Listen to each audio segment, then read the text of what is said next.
Hi there, Shane Larrabee here.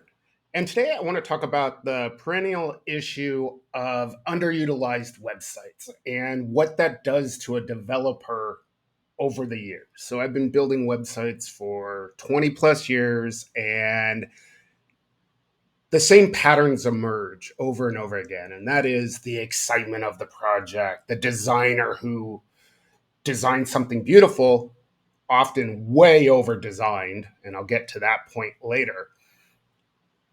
And then a year and a half later, 2 years later, the website doesn't look that much different, which was very, very different from the mission we talked about when we built the website. We were going to have new content every day. We were going to use this as a real marketing mechanism. And today it's brochureware. Now, with that said, brochureware, there's nothing wrong with brochureware. It is very important that our clients have websites and online presences and applications that allow their members, customers, constituents, whatever, to find information that they need to interact with that organization or our client. And a lot of that information doesn't change. And that's okay. There's nothing wrong with brochureware sites. But as a developer, I find it very frustrating to look at a website after having all these conversations and having clients make me rebuild sections because it's not dynamic enough, or adding 10 categories to their newsroom. We've got to have a space for videos, press releases, industry news, all that stuff. And then you check out the website a year later, and guess what? There are no videos. It still says coming soon. There is no new press releases past the ones that you launched the website with. And there certainly isn't any insightful industry news. And maybe I'm jaded, and maybe I expect more, or maybe I'm just disappointed that I put so much work into these sites and they're underutilized. Now, with that said, should I care? Probably not. I should probably just cash the client's check and be done and not care. Well, this morning I had an update to make for a client. Of course, the update had to be done at 8 a.m. Eastern so they can make their big announcement. Between me and you, they get 100 people to their website a month and haven't made any of the updates. So, anyway, as I was making this update, I took a look at their site, and same deal. Nothing has changed. We launched that website about a year and a half ago, and it's a well designed website. In fact, I would argue it's over designed. It's beautiful, the photography in it, and so on. And I can't take credit for that. I'm just a developer, so my team just does the markup and the code and the dynamic integration into WordPress. So we didn't make it beautiful. We just made it work, but it is beautiful. However, there's nothing there.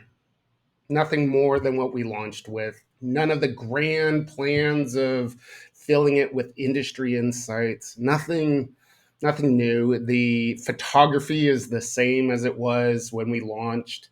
The video on the homepage, which is gorgeous, is still the video on the homepage. It doesn't do a whole lot. So yeah, I don't know. It's a little bit soul crushing, right, to see this, and maybe I just need to get over it, right?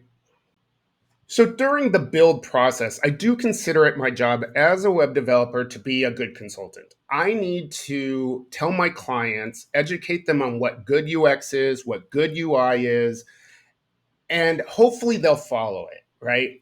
And so, if we're talking about a news center, we're talking about information pieces or a blog or whatever it is, during these early phases when they imagine they're going to be producing content every day and all this, and they insist on having a drop down or a search or something where users to the site can filter their blog entries by category and topics and so on, you got to advise, listen, they're probably going to find the users to the website are probably going to find your content via search engines, and they may scroll through a few of your blog articles, especially if they find some that are particularly interesting, which can happen.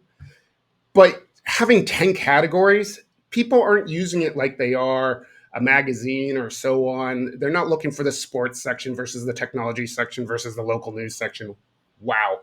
Holy 1990s newspaper reference. I know, but that's why we call this channel the Senior Web Developer, I guess.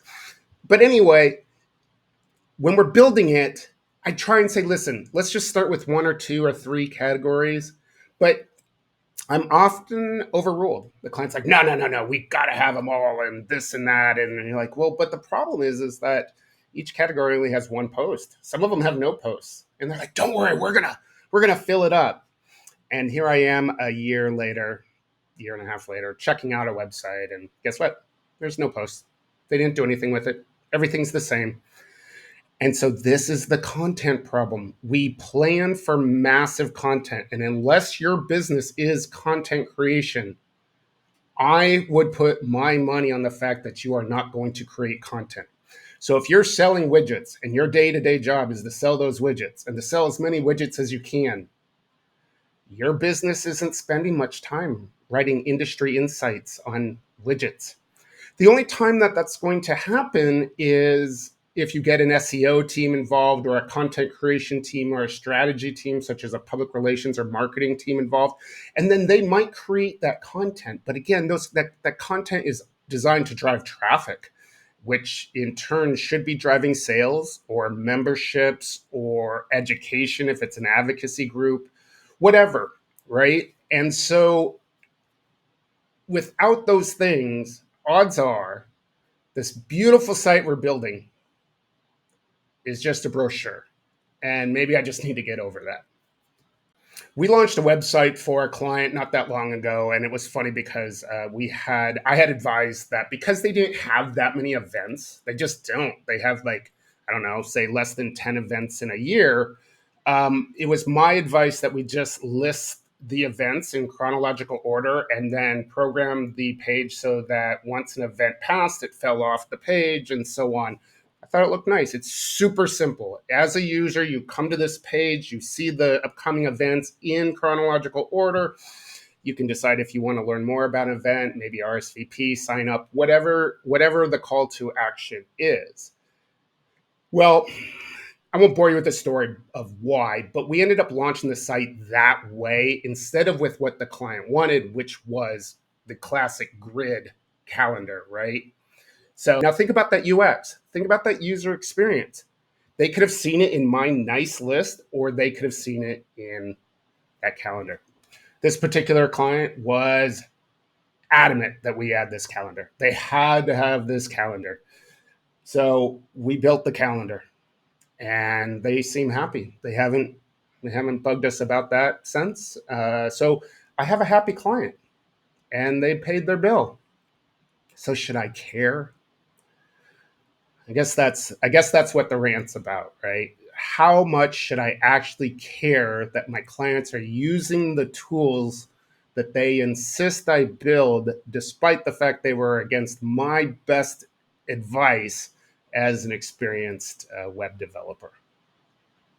Now, not all clients are this way. We have some very active clients who are in a particular space, politics in particular, nonprofit groups who have certain news cycles or activities during the year that they follow. And they do create a lot of content and they're really good about keeping their websites up to date. And I guess personally, I find those to be the more interesting clients. So I guess at the end of this video, I have to decide as a web developer how much I want to care about my clients. I mean, I obviously care about my client success. I want them to be happy with the product I built, and I want it to prove to them that it was a good product, which would mean it drives some kind of traffic or conversions or signups, whatever we're building for. And I probably shouldn't take it personally when I check out one of these sites and hasn't been touched since we built it. It happens more often than not.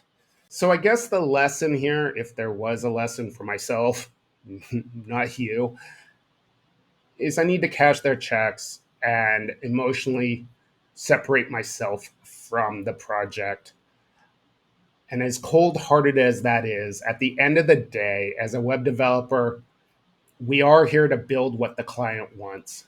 And we can be the best consultants we can be, but sometimes they are going to override us. And sometimes it's going to be really bad decisions. So we can take what they want and build it the best we can.